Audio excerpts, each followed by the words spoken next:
Bem-vindo, bem-vindas a mais um episódio Mente em Movimento, esse podcast feito de amigos para amigos. Essa semana em especial, lá no consultório, a gente vinha conversando, né? Que parece que a gente vai evoluindo, a gente vai crescendo e alguns lugares não nos cabe mais. Parece que a gente fica ou muito pequeno para aquele lugar, ou muito grande, enfim, a gente não cabe mais. Então precisamos estar sempre nesse processo de crescimento e entendendo que algumas pessoas vão ficar no caminho, outras vão surgir. E hoje, em especial, são pessoas novas surgindo no nosso ciclo de amizade. São pessoas novas fazendo parcerias e trazendo mais conhecimento para a gente. Hoje eu quero convidar para bater um papo comigo a Vanessa, ou doutora Vanessa, como você se gosta de chamar? Porque quando ele fala doutor Fabiano pela primeira vez, me deu um peso. Aí eu pergunto, Vanessa, doutora Vanessa, como Vanessa. Vanessa. A psico Vanessa, né? Psico Vanessa. Paciente meu probleminha assim, né? Vou lá fazer Fabiano, né? Vou lá fazer Vanessa. Às vezes sai um tia também, por causa que é menorzinho, às vezes chama de tia. Você gosta muito de adolescente, né? Doutor é mais os pais. Agora, assim, pro pessoal mesmo, a van é muito comum, a van. A minha esposa também é van, né?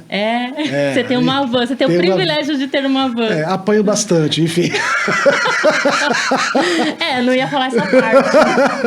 E você me falou que você era neurocientista, né?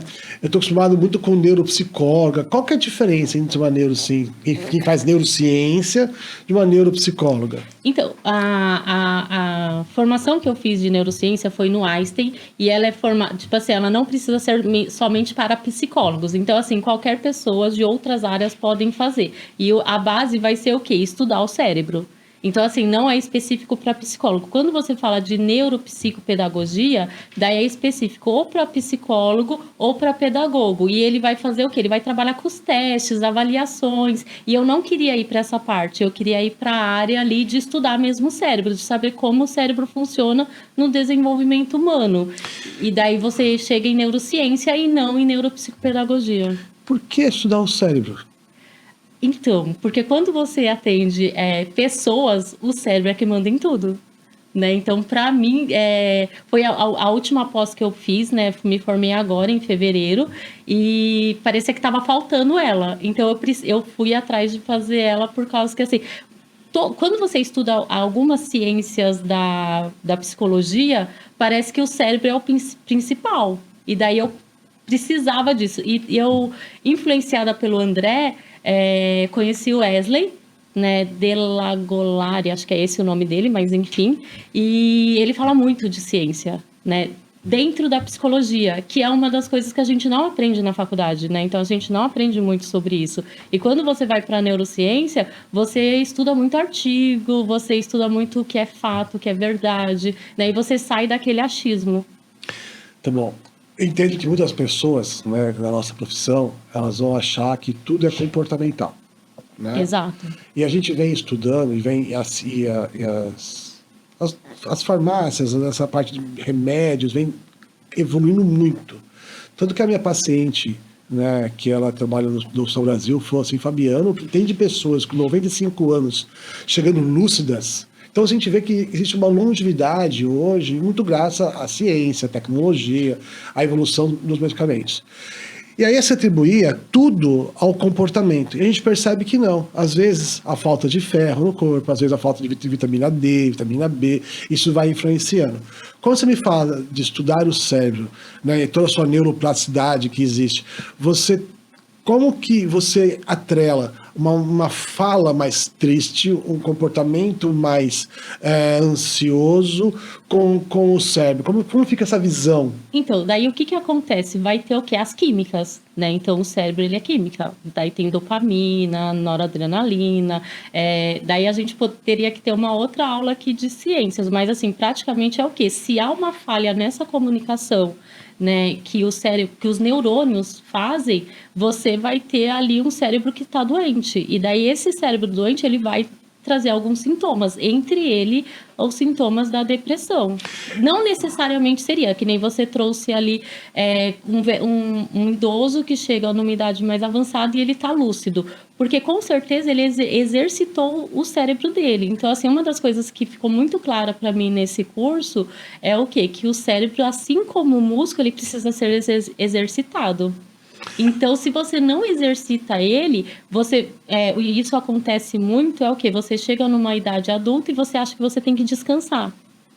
Daí, o que acontece? Quando o corpo entende que aquela célula, aquele neurônio, ele não está sendo usado, ele vai ser descartado. Que é a mesma coisa... Isso, eu tô falando bem grosseiramente. Então, que é a mesma coisa eu pegar meus braços aqui, né? E eu cruzar o braço e aqui eu ficar. Então, vai chegar um tempo que vai formigar. Você vai formigar e até uma hora... Por isso que o nosso podcast a gente colocou, né? Mente em movimento. Porque a cura vem pelo movimento. É uma coisa que eu fico batendo muito no consultório. Não adianta você sentar e esperar a sua cura, né? Se você não se movimentar, né? Você não vai encontrar ou alcançar, né? E daí o que é interessante quando você aprende é que você é obrigado a aplicar em você, né? Eu falo que eu entrei uma pessoa em cada pós que eu fiz, mas nessa principalmente ela transformou a mim, o meu corpo, né? Então assim, eu era uma pessoa muito sedentária mesmo. Então assim, eu tentava ir para academia, mas eu não ia. E a partir do momento, cada aula que eu tinha, os professores falavam principalmente do exercício físico, né? Então, de você cuidar da sua mente e de você cuidar do seu corpo. E o corpo não tem jeito, é ir pra academia. E daí é musculação. E daí eu entendi isso e eu fui obrigada a fazer o que eu estava aprendendo.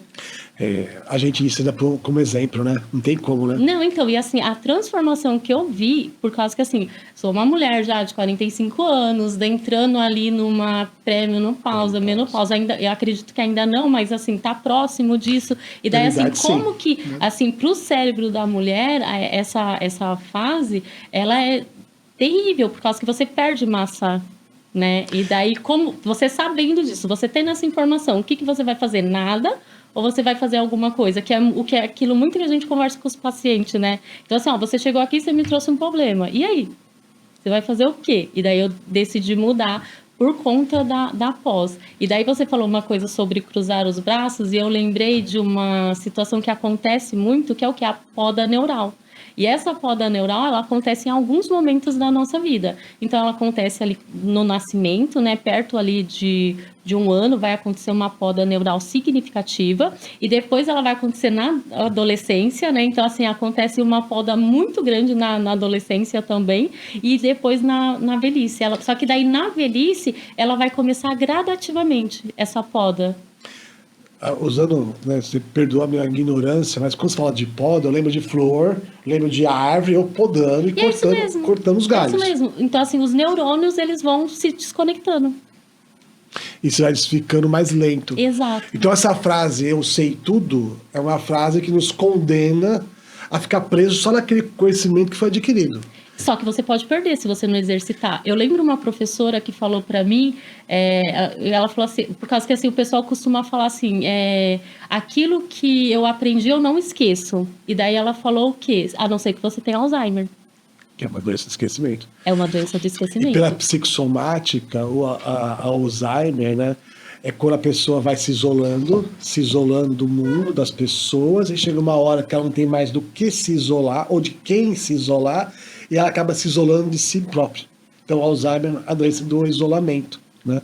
Por isso que, quando, né, você aceitou vir conversar comigo aqui, eu fiquei feliz, né? Porque você é uma pessoa nova que eu não conheço. Então, as minhas conexões neurológicas agora estão se esforçando para poder achar assuntos em comum e produzir um bom conteúdo. Exato. Que é uma academia para o cérebro, né? Para nós dois, né?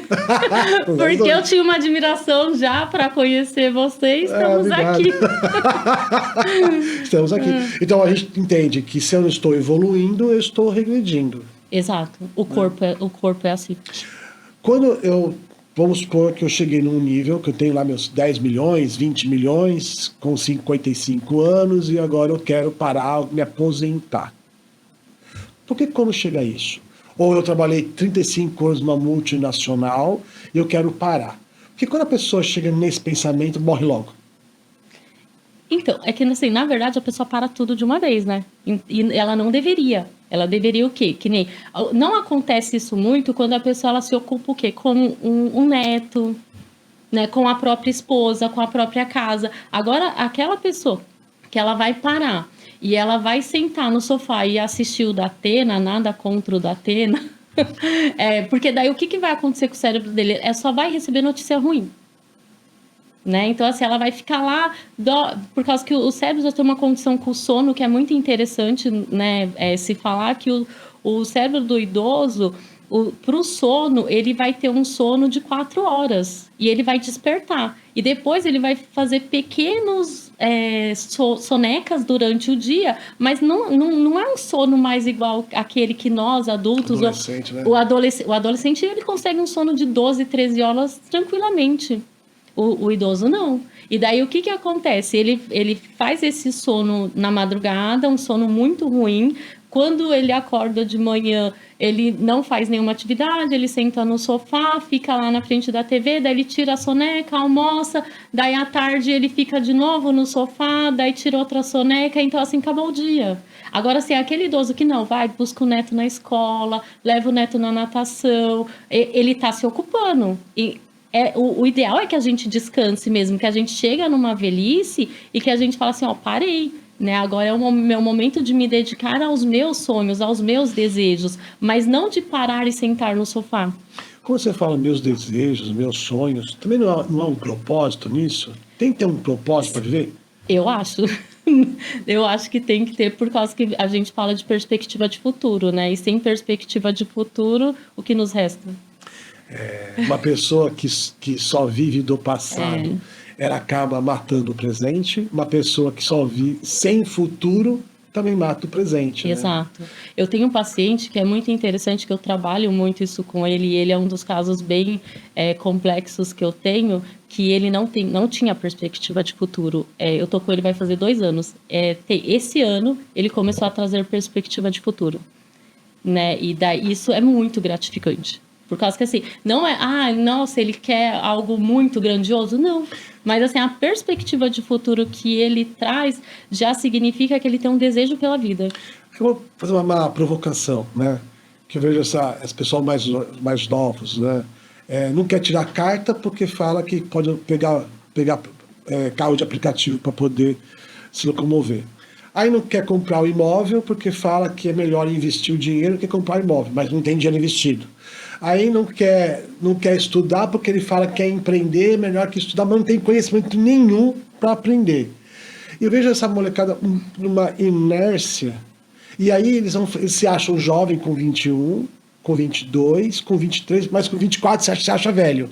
Aí acha que perdeu tempo. Exato. Como que fica as cabeças? Como é que você vai atuar com eles? É interessante que é o quê?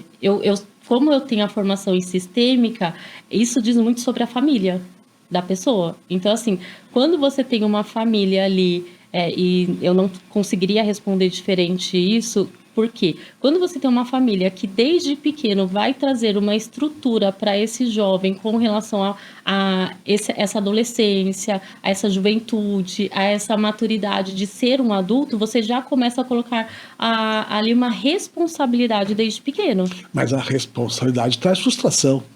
Sim, que é o que acontece desde a infância. Mas eu não quero que o meu filho passe por aquilo que eu passei. Mas é o que você precisa fazer. Se você, como pai, não frustrar seu filho, o mundo vai frustrar. E daí ele não vai ter condições de tirar uma carta, porque ele sabe que ele é um banana e que ele não vai passar. Não é porque ele não quer, é porque ele sabe que ele tem uma incapacidade para isso. Para que eu vou fazer algo que eu sei que eu não vou conseguir? Então, costurando, você está me falando. Nosso cérebro precisa de neuroplasticidade, ele precisa se desenvolver. Você me falou que a academia, ela acaba sendo um remédio para a gente construir músculo e crescer. E quando eu estou na minha adolescência, a frustração, ela é um exercício mental para o meu crescimento. Eu digo, antes disso, na infância. Então, assim, quando eu falo assim, a adolescência, ela não é preparada na adolescência, ela é preparada na infância. Você prepara o adolescente na infância, você prepara o jovem na adolescência. Você não deixa para preparar na hora que chega. Né? Então, que nem eu te disse, eu tenho uma filha de 21 anos, eu tenho um menino de 12. Minha filha, eu sei que eu consegui. O meu filho, eu estou em preparação. Então, assim, eu quero fazer um ótimo trabalho com ele, mas não significa que eu vou conseguir os mesmos resultados que ela. Sim, são diferentes. São diferentes, exatamente. Mas, assim, eu preciso preparar ele agora que ele está adolescente para a vida adulta. Então, eu não posso deixar muito confortável para ele. Eu tenho condições? Tenho, meu marido tem. A realidade de quando estava ela era uma, de quando está ele é outra. Mas você tem que preparar isso. Então, assim, é o quê? Dizer o não. Né? Vai poder? Não pode. Eu vou te dar um exemplo. Esse fim de semana mesmo, teve os feriados, tudo, e daí ele tá com uma turminha lá, só que daí ele falou o nome de um amigo que eu não conhecia. E daí ele falou assim, na verdade, um eu conheci, o outro eu não conhecia, por causa que foi um dia na casa de um dia na casa do outro. E daí, na hora que ele falou, eu falei assim, não conheço. Daí eu falei assim, não sei. Então, daí eu liguei pra mãe de um outro que eu conheço, né? Que mãe é assim, hoje a gente tem o contato. Deu, então, seu filho vai? Daí ela falou assim, vai. Daí eu falei assim, você conhece? Daí ela, não, pode deixar, eu conheço. Daí eu falei assim, então tá bom, então eu vou deixar. Por quê? Sem conhecer, eu não iria deixar. E daí ele iria receber ou não. E daí, assim, ele sabia. Quando ele me perguntou, eu falei assim, agora é não. Eu vou fazer uns contatos aqui e depois eu te dou a resposta. Isso eu já tô frustrando ele. Por quê? A primeira resposta que eu dei para ele foi não. E daí ele tinha que esperar se seria o sim ou não. Mas ele já estava ali com não. A gente aprende muito isso, né? Uma pessoa que só fala não tem valor, uma pessoa que só fala sim, tão pouco. Então, o valor está entre os sim e os não que nós vamos dando, né? Não, e como pai, é nossa responsabilidade dizer os não, né? E frustrar. E talvez chorar e deixar chorar porque não conseguiu ir na festa que queria ir, ou porque não foi no shopping no dia que todo mundo foi, né? Então, assim, às vezes é isso. É você conseguir dizer não. Só que eu falo assim, que nem eu atendo, meu público maior é adolescente. E atender adolescente é você educar os pais. Porque muitas vezes os pais acham que você vai mudar o adolescente, só que não é. Você vai o quê? Ajudar essa família a ter uma boa comunicação para eles poderem se desenvolver e ter um bom relacionamento. Lacan falava, né? O sujeito se constitui através do olhar do outro. Exato. Então, quando a gente por isso que é tão difícil e cada vez menos eu vejo psicólogos se dedicando a atender criança e adolescente. Isso foi o que me fez escolher a criança e adolescente.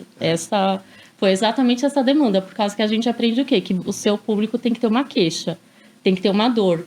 E a dor que eu vi era o quê? Não ter profissional para essa área. Não tem. E daí... foi o que, tipo assim, eu vou exatamente para essa área e nos estágios que eu fiz, o meu TCC foi tudo embasado na área da criança e do adolescente. Eu, particularmente, adoro adolescente. Não é meu foco principal, eu trabalho muito com liderança, mas eu trabalho com adolescente porque os adolescentes me preparam para eu trabalhar com as lideranças do futuro, né? Que é uma ponte que eu acho muito interessante, quando você mescla, né, pessoas, gerações mais velhas com gerações mais novas, e você põe os dois para... Se obriga os dois a trabalhar juntos. Mas você falou de sistêmica. Eu acho que eu não respondi um pouquinho, não terminei de responder a sua pergunta. Quando você fala ali do adolescente e eu começo a falar da família, eu quero dizer o quê? Que essa família vai me dizer muito qual vai ser o comportamento desse adolescente, por causa que ali vai ser estabelecida as crenças desse jovem, desse adolescente, se ele é capaz ou não, né? E de acordo, daí você fala assim, mas quando a pessoa se torna adulta, ela não é responsável pelos próprios pensamentos, pelas próprias decisões? Sim, mas você concorda que os traumas, a sua história de vida vem da infância? Então, se você não consegue ali tomar decisão, você é preguiçoso, tem a ver com a família. E daí, assim, não é que eu estou responsabilizando a família, por causa que isso é muito importante, a gente tem que tomar muito cuidado com isso. Porque às vezes você já tem uma mãe ali que tem toda uma condição e que não dá conta mesmo, né? Então você tem que entender qual é a estrutura dessa família. Então, quando vem ali para você, até quando vem adulto mesmo, eu falo assim, quem é você? Né? Quem é você no seu meio familiar? Você é o filho mais novo, o filho do meio, o mais velho? Isso faz muita diferença no atendimento, né? E isso faz muita diferença até para quem você vai se tornar. E é uma coisa, tomar muito cuidado realmente, Porque toda vez que eu acho um culpado, eu viro inocente. Né? E se eu pego uma fala dessa, eu faço só um recorte dessa, né, falando que a família é responsável, e eu coloco isso, a culpa na família, e eu viro inocente, aí eu tô fazendo o quê? Né? Minha mãe e meu pai não colaboraram com isso. Isso. Até vi na internet um jovem de 20 e poucos anos processando os pais porque ele não pediu para nascer. Eu vi, Não sei se é meme, se não é meme. Eu vi. Mas Não, acho que aconteceu mesmo. Esses dias eu vi também uma outra jovem que ela processou a mãe dela também por ter vendido o carro que a mãe deu e ela não tinha tirado da garagem. Essas coisas acontecem nos Estados Unidos, né? E daí eu tinha visto também esse vídeo. E daí eu já estava indignado com a queixa da menina processando a mãe que tinha que ressarcir. É meio bizarro. Então, toda vez que eu acho o culpado, eu viro inocente. Né? Exato. Então, a gente tem que entender que, ok, eu faço parte do sistema familiar, eu herdei alguns pensamentos, algumas heranças emocionais, mas eu tenho que também entender que a responsabilidade da minha vida é minha. E não há uma regra, né? Então, assim, não há uma regra no sentido de que o quê? Uma família disfuncional vai ter um filho disfuncional. Então, é bom quebrar esse paradigma. Porém, a proporção é maior. Numa família disfuncional, a proporção de ter um filho com situações que possam levar ele a ter problemas emocionais vão ser maior, né? Mas não é regra. Por quê? Por causa que, assim, a pessoa, volta a dizer, ela é responsável pelo próprio destino dela. E tudo isso que você está me falando faz parte da psicologia sistêmica. Da sistêmica. Né? Eu faço, e qual que é a diferença? Quando você fala da sistêmica, não tem como se apaixonar. E qual que é a diferença da sistêmica, né, e da comportamental, que hoje a comportamental é a terapia que mais o usada. padrão ouro, isso, né, que a gente qual fala. Qual é a diferença? Inclusive, assim, eu fiz a sistêmica por causa que eu tinha uma professora que eu admirava muito, que é a professora Maria Luísa. Se ela estiver vendo, saiba que ela me influenciou. Também. Ela me influenciou para fazer a sistêmica e eu me apaixonei, não me arrependo nem um pouco. Foi 3 anos de pós-graduação. Mas a diferença significa o quê? É que você vai, na sistêmica, você vai olhar a pessoa dentro de um sistema. Qual é esse sistema? A família. Então, assim, lá dentro da família, a gente precisa entender que tem ali uma hierarquia.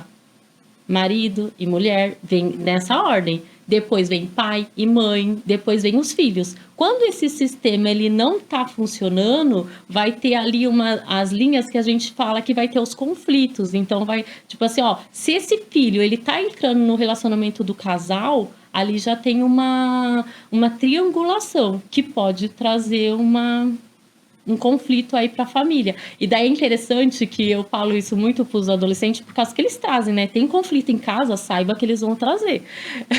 A gente vai ouvir, a gente não interfere em nada, mas é queixa dele, a gente vai ouvir. E daí eu falo assim, quando a mãe, o pai, que acontece dos dois lados, vir e falar do seu pai, a mãe trouxe do pai, o pai trouxe da mãe, você vai falar assim, então, mãe, a Vanessa falou que eu não posso ouvir, eu não vou me intrometer, eu não vou dar minha opinião.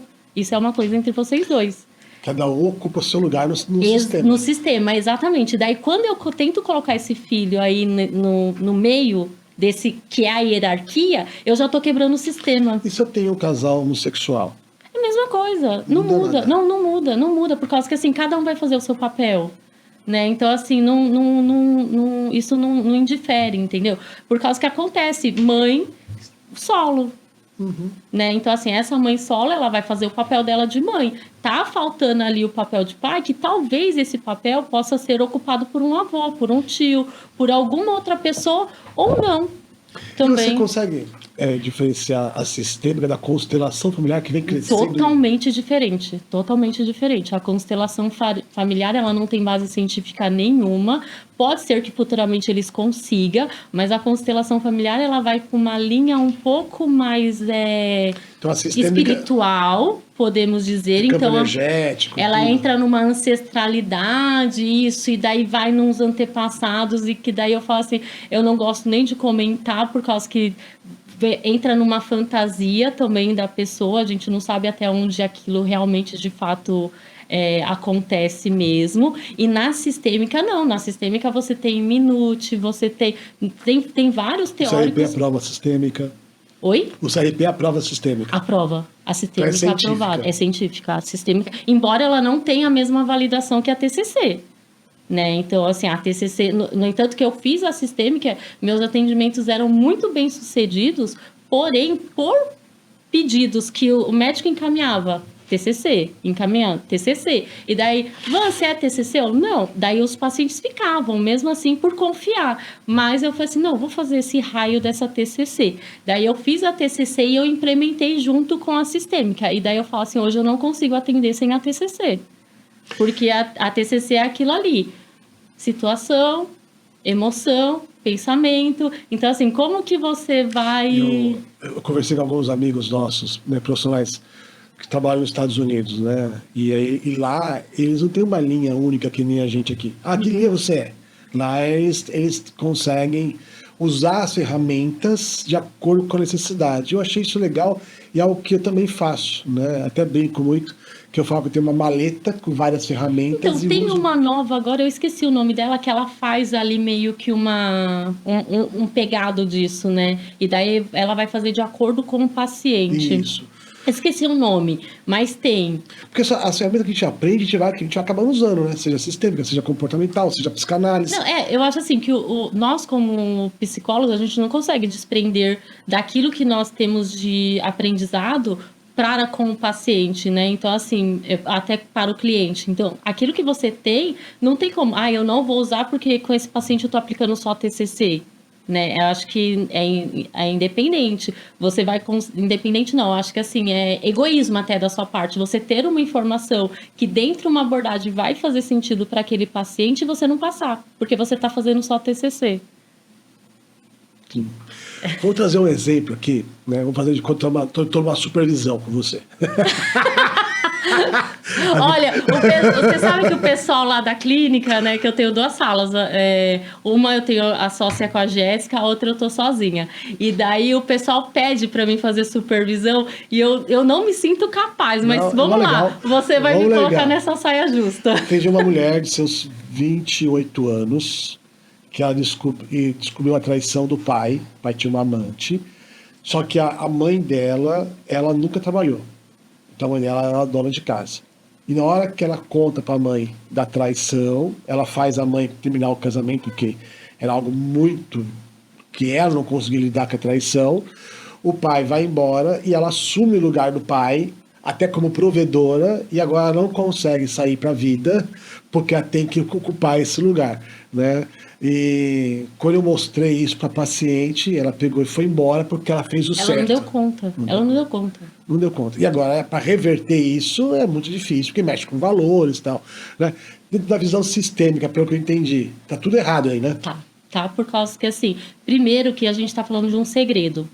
E quando a gente está falando de um segredo, não sou eu, quando descubro o segredo, que tenho que colocar o segredo na mesa. Então, assim, ela foi falar para a mãe. Quem ela deveria ter ido falar, se era algo que incomodava ela, era o pai. Porque, como filha, eu né? descobri que você está fazendo isso, eu não quero que você continue fazendo isso com a minha mãe, o que você vai fazer? Porque eu estou incomodada. Só que não, e daí tem uma coisa interessante com o segredo, né, familiar, a partir do momento que você conta ele, eu sou obrigada a fazer alguma coisa. Então, assim, a partir do momento que ela conta para a mãe, né? A mãe se sente obrigada a tomar uma atitude, que talvez se fosse o pai que contasse, a atitude da mãe teria sido diferente.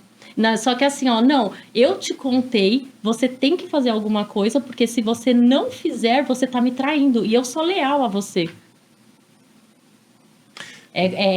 Eu falo assim, gente, descobrir o segredo, seja da amiga, da mãe, do pai, de quem for, não conta, sabe por quê? Por causa que assim, nesse caso, o pai e a mãe se separaram, mas sabe o que pode acontecer? Eles se acertarem. Sim. E se eles se acertarem, você vai ficar com uma mágoa tão grande, porque você vai cobrar da mãe essa separação. Isso pegou uma dor que não é sua, né? Então assim, gente, não conta. Leva pro psicólogo e conta pro psicólogo, que é melhor. O adolescente que eu atendia falou assim, Fabiano, quando eu sei que alguma coisa é errada? Eu falei, quando é um segredo. Todo segredo tem alguma coisa errada. Ele falou assim, vamos ficar só entre nós, tem alguma coisa errada. Aí ele falou, então é errado eu não contar quanto eu ganho? Eu falei, não. Quanto você ganha, você vai contar para as 3 pessoas que tem que contar. Pro governo, pro gente do banco e pro seu contador. Exato, gente, o contador. Eu gosto de trazer exemplos, né? Porque eu acho que é mais fácil da gente poder entender, né? A importância da onde eu estou, qual é o meu papel nesse momento e, com isso, nesse papel, quais são as minhas obrigações, né? Na liderança, eu trabalho muito isso, né? Você não é diretor, você está como diretor. É um dos papéis que você representa na vida, né? Só complementando o que você falou do contador, eu sempre falo assim, ó, tem 3 pessoas que você não pode mentir. O advogado, porque se ele te defender e você tiver cometido crime, você pode se prejudicar, o seu contador e o psicólogo, porque eu falo assim, não tem problema você me contar mentira. Eu vou trabalhar em cima da mentira e isso vai ser ruim para você. Então, assim, se você quiser um bom trabalho, você tem que me contar a verdade. Só que, assim, você não é obrigado a contar. Só que eu acredito... Eu falo assim, a partir do momento que você entrou aqui e me falou alguma coisa, eu vou acreditar no que você me contou. E aí é um dilema, né, Pureza? Porque se você mente 3 vezes seguida, o seu cérebro começa a achar que é verdade. Fato! Isso é a neurociência. A neurociência. A gente vai costurando. A gente vai saindo daqui, costurando ali. Né? Porque você repetindo 3 vezes aquilo, eu falo muito para paciente minha, né? Tá tudo bem, você não tá com vontade de sorrir. Mas sorrir nem foi forçado, porque Exato. o seu cérebro vai acreditar que é verdade. Exato. Né? E aí já chega uma hora, você vai até dar risada de tão ridículo que é o seu próprio sorriso. Exato. Mas a sua risada vai dar dopamina, vai dar serotonina, vai ter a questão da adrenalina do seu sangue. Então, tem toda uma questão química que começa muitas vezes com um sorriso falso. Mas o negativo, né? Por isso que a traição, já puxando outro gancho, né? A traição é uma doença. E a pessoa não entende que o maior prejudicado não é o traído, né? É o traidor. Porque ele aprende a mentir. Ele mente para ele próprio. Né? Então, só que daí quando você traz isso para quem foi traído, você está colocando uma responsabilidade na pessoa que não deveria. Uhum. Você ocupou o papel, você ficou maior que a sua mãe, né? Exato. E aí você pega, já que você é maior que ela, você cuida dela. E agora, assim, ela tá numa posição que talvez ela tava num momento da vida dela, né? Dependendo ali, vai entre 25, 30 anos, que ela deveria ir construir a vida dela com alguma outra pessoa e ela tá responsável dessa mãe. Por quê? Por causa que a mãe não tem condições de se manter sozinha, nesse caso que você falou específico. E daí, assim, como que eu vou desbravar o que eu tenho que desbravar, que deveria ser esse momento agora dessa fase adulta, sendo que eu tenho a responsabilidade da minha mãe. E essa responsabilidade da mãe deveria vir o quê? Só na velhice da mãe, que de fato é a nossa responsabilidade como os filhos. Se o idoso não for autocapaz. Né? Exato. Né? Mas, né? Os idosos hoje são capazes, trabalham. Exatamente. Né? A gente vê líderes mundiais com mais de 80 aí, fazendo um monte de coisa no mundo, né? Eu tô trabalhando para isso. E aí voltando, né? Porque o seu foco é adolescência. Exato. E aí voltando tudo, se essa mãe lá atrás tivesse tido mais autoridade, né? E é difícil, né? Essa autoridade. Quando fala autoridade, disciplina, parece que soa como castigo. Então, só que a gente tem que desbravar isso daí, desmembrar, na verdade, por causa que quando eu falo de autoridade e autoritarismo, são palavras muito parecidas, mas elas são totalmente diferentes. E a gente vem de uma linha ali, o Brasil ele teve muito autoritarismo, né? Então, assim, a gente tem que trazer a questão cultural, e daí é onde entra também um pouquinho de sistêmica. Mas, então, assim, a gente vem de um país autoritário, que tinha um autoritarismo onde o pai batia, machucava e falava, e de autoridade. A autoridade é o que? A minha voz, eu vou falar e você vai respeitar. Então, assim, a autoridade tem a ver com respeito. Autoritarismo, não. Aí eu nem concordo. De fato, se você tiver um pai e uma mãe que tem ali o autoritarismo, trabalhe. E eu falo isso em alguns atendimentos. Agora talvez você não pode sair dessa situação. Seu pai e sua mãe não vai mudar. Mas você precisa estudar e trabalhar para sair desse ambiente. Porque o ambiente não muda. O ambiente não muda. Então, assim, se chega lá para mim e fala... Queixou da mãe e do pai, eu falei assim, ok, hoje você não consegue mudar esse ambiente, mas o que você vai fazer para mudar ele no futuro? E daí tipo assim, tem a ver, ok, identificamos. Então, eu lembro que eu atendi uma paciente uma vez, ela tinha 17 anos e a mãe dela narcisista, real. Não é aquele negócio assim, falou que era narcisista. Não, de fato, né, várias coisas que ela trazia se enquadra. E o narcisista, ele é interessante que, assim como outros diagnósticos, ele não chega no consultório, né? Quem chega é quem sofre com ele. E essa adolescente, ela passava comigo e eu lembro que eu falava assim pra ela, olha, você não pode mudar ela, você não pode mudar o ambiente, mas assim, se você desistir, vai ser muito mais difícil, porque você vai depender dela para sempre. Não dúvida. Agora, assim, se você ir estudar, fazer um planejamento de futuro, você pode sair disso quanto antes. Ela vai resistir para você sair. Mas se você conseguir, com 20, 21 anos, você sai disso daí. Daí você fala assim, você incentiva, se tiverem sofrimento dentro de uma família, não vejo problema nenhum. Mas a gente ensina a pessoa... Só que assim, é incentivar, só que quem toma a decisão é eles, né? Então assim, seja o adolescente, seja o adulto, quem sempre vai tomar a decisão é eles. A gente sempre incentiva a pessoa a crescer e evoluir. Por isso que eu falei, a gente vai crescendo e em alguns lugares não nos cabe mais. Né? E às vezes nem é porque traz algum sofrimento. Mas, né, por exemplo... se todos meus amigos tomam bebida alcoólica e eu faço a minha escolha de não beber mais, aquele lugar já não me serve mais. Não serve. Então, tem a questão da nossa evolução. E quanto mais você vai evoluindo, mais pessoas diferentes você vai conhecendo, porque o seu assunto muda, seu estilo de vida muda. Acho que falam, né, que a gente é o reflexo das 10 pessoas, 5 pessoas, 10 pessoas, que estão à nossa volta. 5 pessoas que mais a gente está à nossa volta, lógico, né? E também tem alguns livros que falam que a gente é o reflexo das 5 pessoas que a gente mais convive e dos 5 tipos de livros que a gente mais lê. Fato. Né? Por isso que eu acho que somou os 10 que você me falou. São as 5 pessoas que a gente mais convive e as 5 livros que a gente mais lê. Né? Então a gente vai mostrando. E aí você falou de autoridade... Aí tá aí assim, só para complementar até isso daí que você falou assim, os pais não conseguem, né? E daí tem muito mais a ver com a estrutura da mãe e do pai. Né? Então, assim, muitas vezes um invalida o outro, né? Então, assim, o pai falou uma coisa, a mãe invalida, isso não é legal, por causa que daí essa criança, ela já vai ali... criança é esperta. Parte desse princípio, né? Não tem criança, né, que seja burra. A criança, ela é muito esperta, ela pode ter dificuldade no aprendizado dela ali na parte pedagógica, mas, assim... Para pegar as coisas, a criança é muito esperta mesmo, né? Então, se você observar até um autista, ele consegue pegar quem é que faz os gostos dele e quem não é. Quem cede mais fácil. Exato. E ele vai ter a crise exatamente perto dessas pessoas, né? É muito interessante essas leituras, assim. Então, assim, não subjugue o filho de vocês, por causa que, assim, eles são muito inteligentes. E a comunicação do casal, ela tem que ser muito boa. Eu falei não, você mantém o meu não. Se você for permitir o sim, a gente tem que conversar antes. Eu estava na Disney, faz o quê? Uns 3 meses atrás.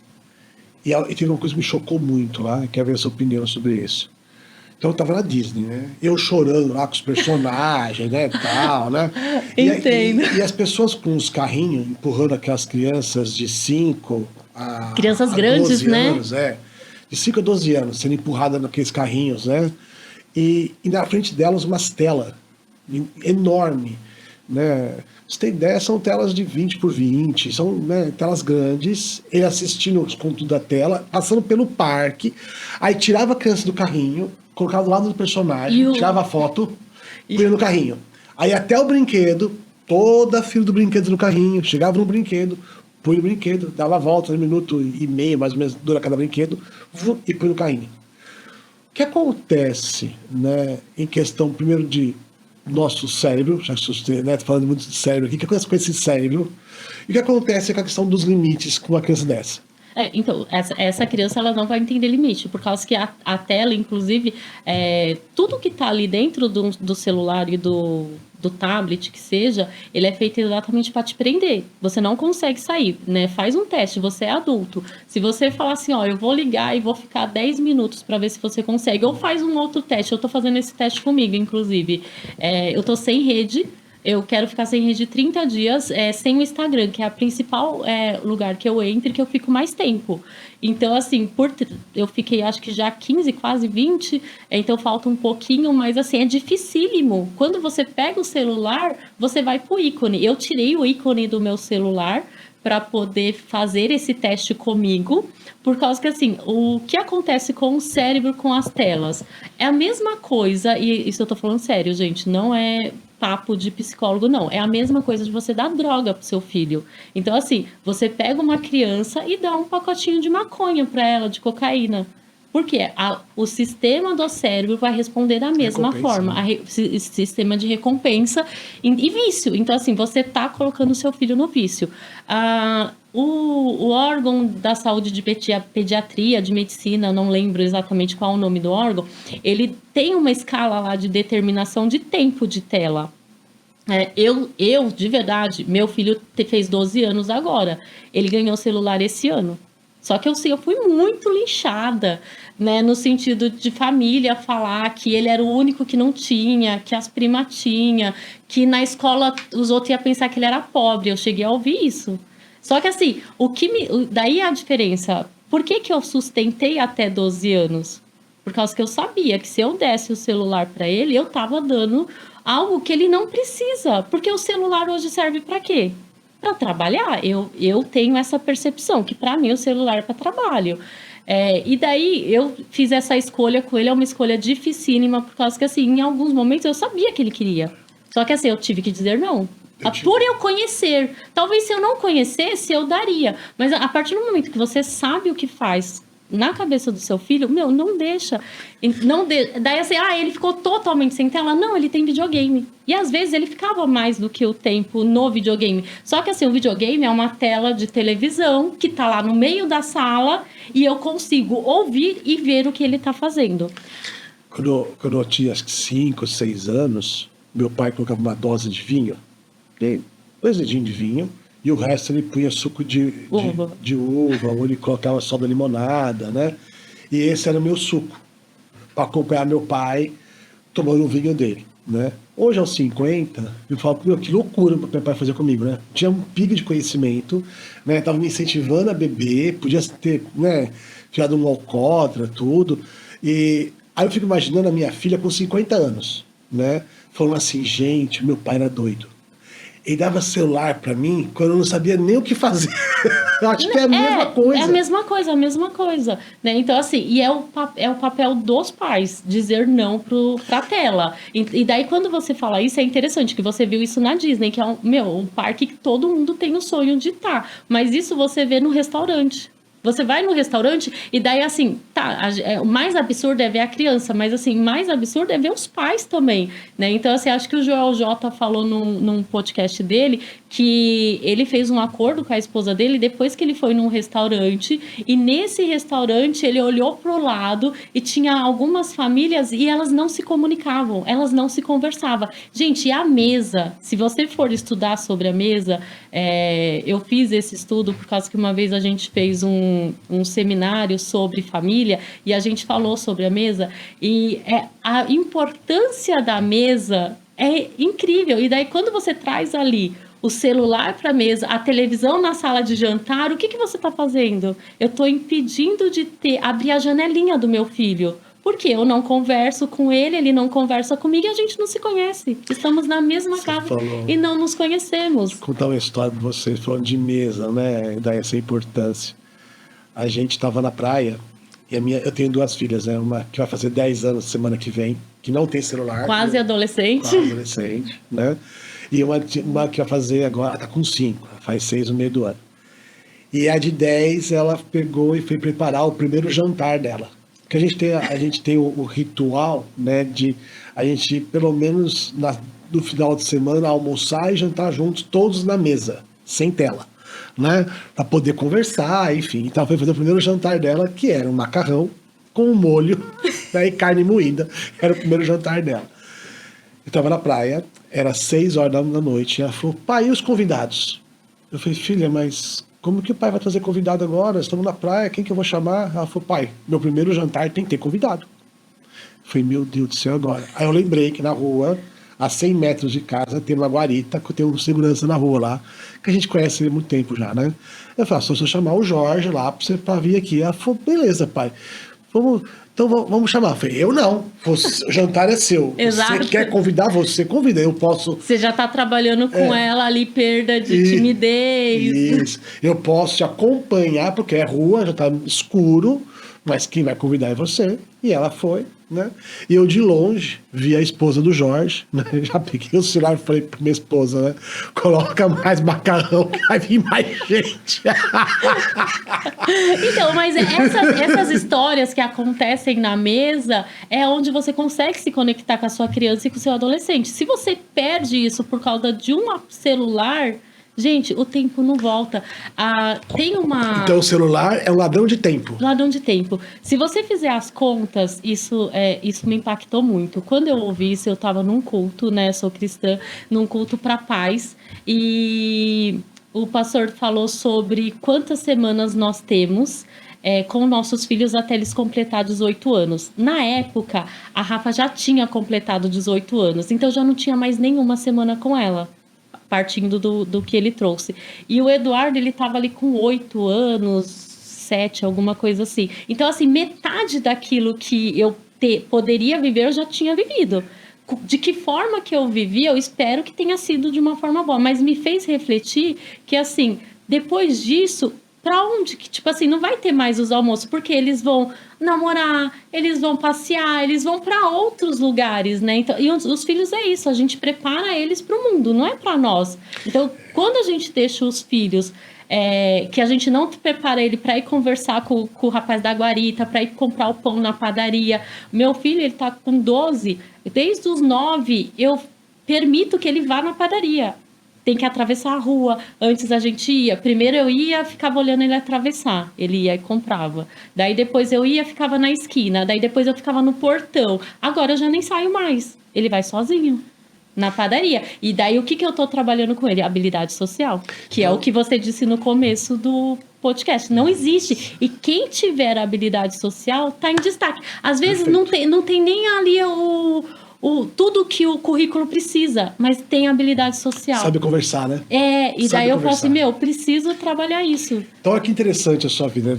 Fazendo um feedback de você. Então, você começou, né? Eu sei que você não falou, mas eu sei que você fez enfermagem. Não, técnico de nutrição. Eu fiz o técnico de nutrição, isso. Então, você começou a ter o acolhimento, depois fazer a psicologia, isso. Neurociência e terapia sistêmica. Não nessa ordem. Eu fiz primeiro o técnico de nutrição, daí eu fui para psicologia, entrei na terapia sistêmica, TCC e agora neurociência. E eu falei que esse ano vai ser um sabático. Eu prometi que eu não vou estudar porque meu marido não aguenta mais os sábados não estar lá, porque a pós-graduação é sempre nos sábados, né? Então a cada 15 dias eu não estava em casa.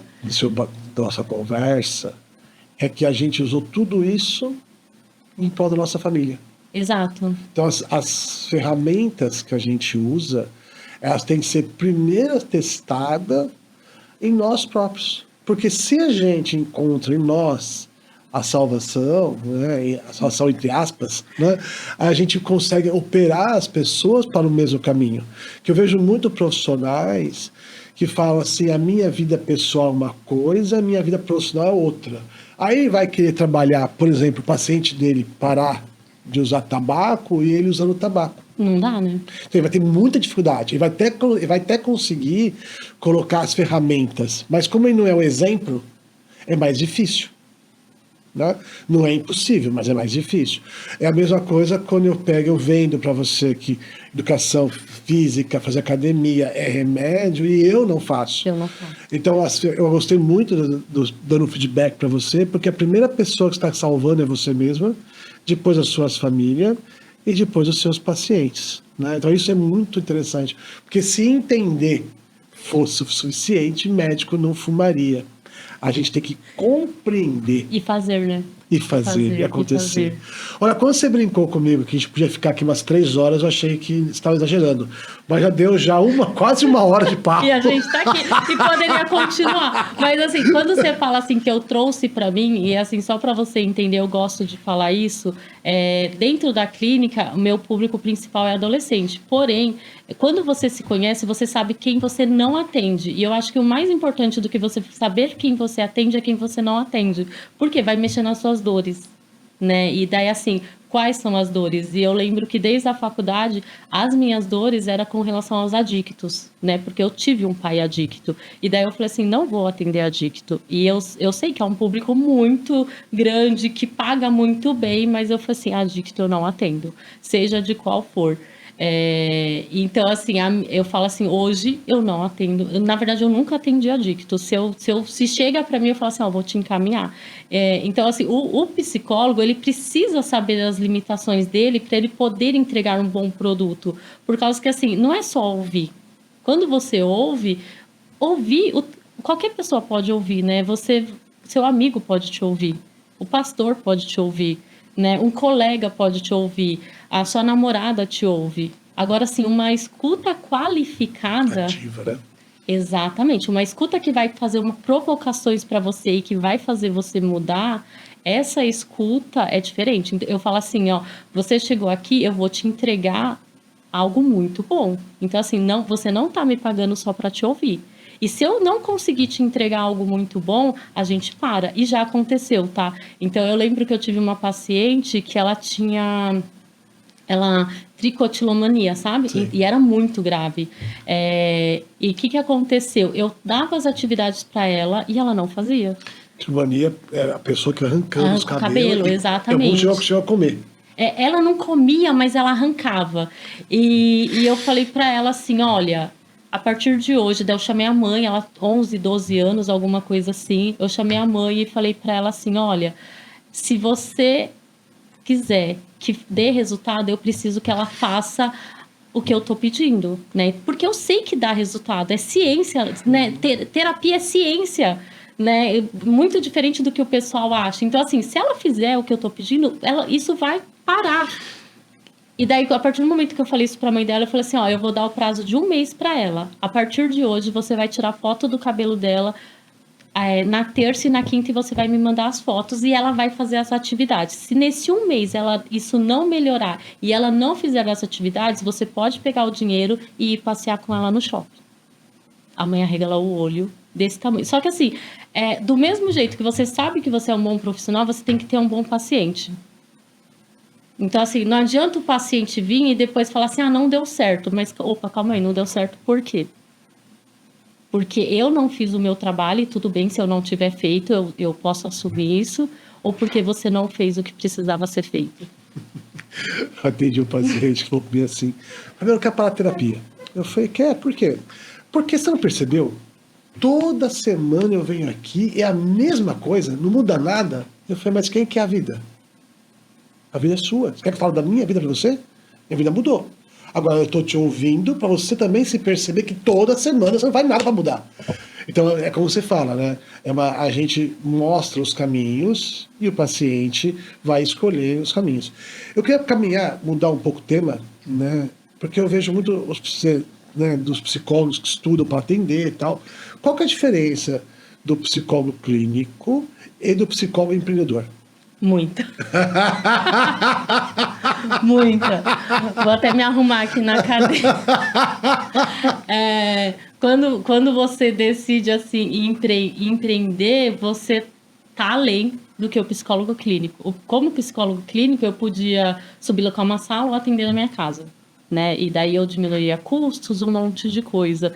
Mas como empreendedor, você coloca ali sua cara a tapa e você acaba possibilitando também, eu acho que isso é o mais importante para mim, possibilitar que outras pessoas cresçam através de você, né? Então, assim, hoje eu vejo que, assim, não é só por mim que eu tenho os espaços que eu tenho, é para possibilitar que outras pessoas possam crescer, né? Então, assim, através de mim que outras pessoas cresçam, porque eu não sei, eu acredito que você também seja assim, a gente tem muito contato. Quando você atende muito bem, as pessoas te procuram. Você não dá conta da demanda que você tem. O que você faz? Sem caminho. Você espalha isso daí, né? Então, assim, ó, vou te encaminhar para um outro profissional, vou te encaminhar para outro. E daí acaba o quê? Espalhando. Quando você é empreendedor, você tem essa capacidade. Quando você é clínico, você se torna egoísta e você faz isso só para você. Porque, assim, você vai vir, você vai pegando e tem um limite, né? O clínico, ele tem um limite de ganho, porque você tem um limite de horas por dia que você consegue trabalhar. O empreendedor, não.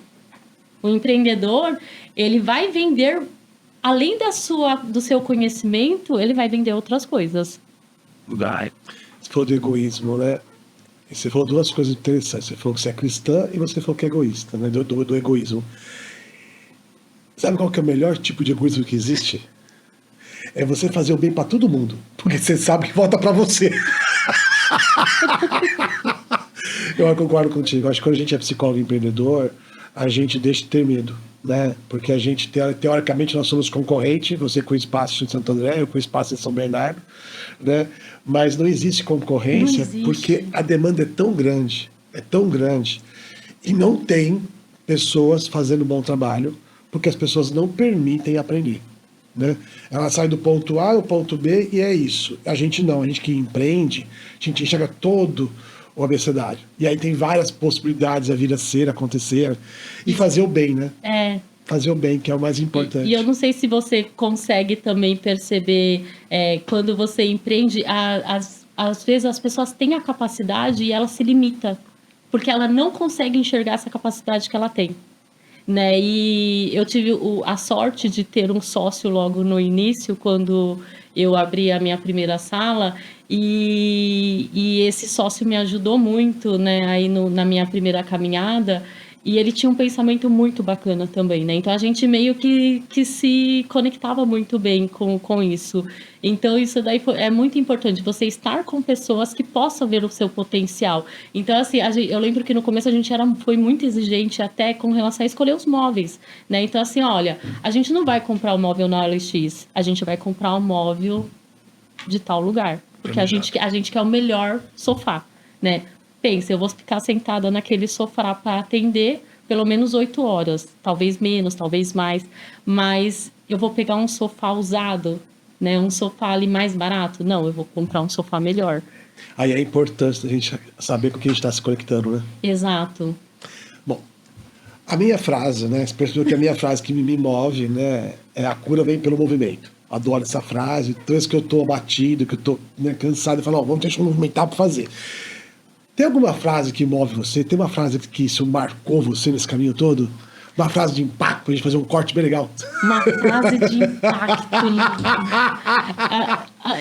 Eu acho que não tem como não trazer isso, assim, até pelo fato de ser cristã, eu tudo posso. Né? Eu nem preciso do complemento, mas assim, eu tudo posso porque ele permite. Né? Então, assim, se hoje eu tô onde eu tô, é porque ele permite. Né? E eu vou atrás dos desafios. Então, eu tudo posso. Quando você acredita que você não pode, você se aprisiona, fica distante. Eu falo assim, eu ainda sou um bebê. Sim. Eu quero crescer mais. Então, assim, e aonde eu tô, eu não imaginava chegar, só que eu cheguei. Então, eu quero chegar mais. A gente tem... É infinito nas possibilidades, né? É infinito. E é interessante que quando você pensa positivamente, que foi uma das coisas que você trouxe, o cérebro muda e a forma como você conquista as coisas é diferente, né? Porque são mais leves.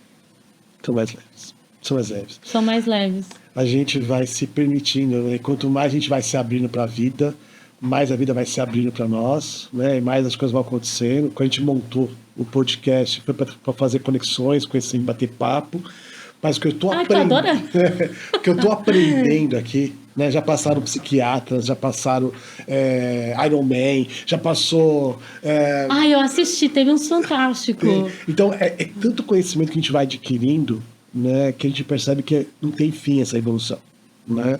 E eu imagino que, para a gente fazer o fechamento, né? Eu imagino que Deus nos deu um self-service, tá? Um self-service. E aí a gente tem um prato, né? Eu imagino um prato branco. Alguns falam que é cruz, eu acho que é o prato. E nesse self-service, eu vejo que tem pessoas que não querem se frustrar, e querem tudo. Aí pegam tudo, um pouquinho de tudo.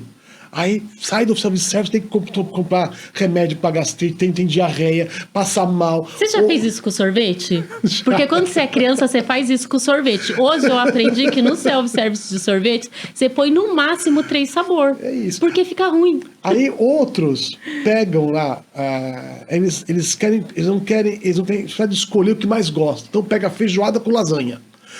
Outros pegam a comida e pegam o sal, parece que está nevando. E aí tem que tomar remédio para pressão. Outros, né, abusam no doce. Então, Deus, na sua imensidão de amor, permite que cada um pegue o que quiser desse prato, coloque no prato. Só que também você não pode pegar a comida do seu amigo. Cada um come o que você pegou. Que colocou. Mas Deus, na sua imensidão de justiça, cada um vai comer o que escolheu. E cada comida vai ter uma consequência. É possível no self-service você olhar para o prato e analisar como que a pessoa é. Né? Não dá pra gente ter certeza, mas dá pra ter uma bela hipótese Percepção, de como a pessoa é. Então, né, eu espero que a gente tenha degustado uma bela refeição de conhecimento. Eu fiquei super feliz com você. Eu adoro ver psicólogos que pensam fora da caixinha. Adoro ver psicólogos empreendendo, trazendo esse pessoal mais jovem, dando oportunidade, fazendo da psicologia algo melhor, não só militante, mas em si ajudar o próximo, crescer o próximo, fazer a diferença. Porque filho, para mim, é missão de vida. Exato. Mas o nosso trabalho é propósito. Né? Exato. Obrigado. Eu que agradeço. Né? Faz um fechamento você com nós aqui. Eu acho assim que o mais importante é a gente conseguir colocar na nossa própria vida aquilo que a gente aprende, né? Então, assim, eu sempre tive um propósito de construir uma família e uma família estruturada. E eu tenho muito orgulho de dizer que isso eu tenho feito muito bem. Claro que não é sozinha. Meu esposo tem uma parte muito importante nisso, né? E colher esses frutos já através da Rafa é o mais importante, mais legal ainda, né? Que eu falo assim, plantar é legal, mas colher é mais legal. Agora, assim, se eu pudesse deixar algo para as famílias, é o quê? Gente, tenha uma escuta livre, né? E sem julgamento.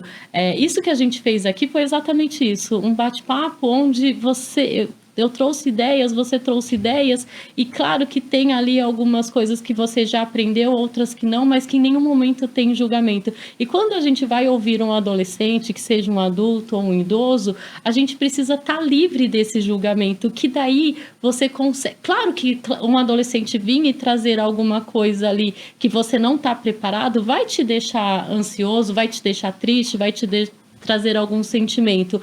Mas assim... Analisa o seu sentimento depois, só ouve. E depois você pode dizer para ele, olha, eu não me senti confortável com o que você disse, mas eu vou digerir isso daí. Mas assim, a escuta e o amor é o que cura. Não tem outra coisa que cura. Então, quando a gente fala que vem para terapia para falar, é porque a gente se escuta e a gente cura. E Deus é a pura energia de amor. Exatamente. Gente, espero que tenham gostado. Vanessa, deixa aqui as suas redes sociais pro pessoal. Como o pessoal te encontra? É psicóloga Vanessa Cristina no Instagram, eu só tenho essa.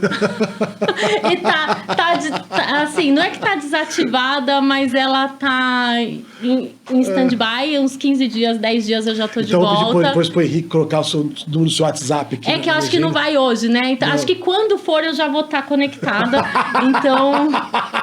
Então, ok. Mas assim, é aí, psicóloga Vanessa Cristina, tô no Instagram. Mas assim, um Instagram não é de psicologia, é um Instagram pessoal, onde eu coloco ali viagens, pensamentos. É você, né? Eu sou eu, exatamente. É você. Então, se você quiser conhecer um pouco a Vanessa, vai lá. E agora eu tenho colocado meus treinos, o que tem trazido tem sido muito cômico e o pessoal tem se incentivado. Então, assim, várias pessoas, Vante, vi lá que você treinou. E eu coloquei um propósito que eu quero fazer 220 treinos no ano, né?